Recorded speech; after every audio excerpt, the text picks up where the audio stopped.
few tips now on how maybe you can reach your highest potential in your job or your career, because it's not just about, getting into the right course. I mean, you've got to keep your energy and keep moving ahead despite all the obstacles in your path.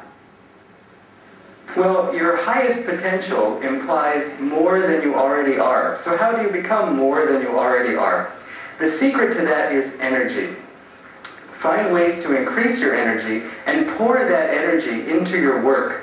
Think of new ways to do things. Think of new ways to reach your customers and your clients. And also, give that energy, share it with your colleagues and the people you work with. That's one of the secrets of leadership. Think, what can I give to this person? How can I help us all towards our goal?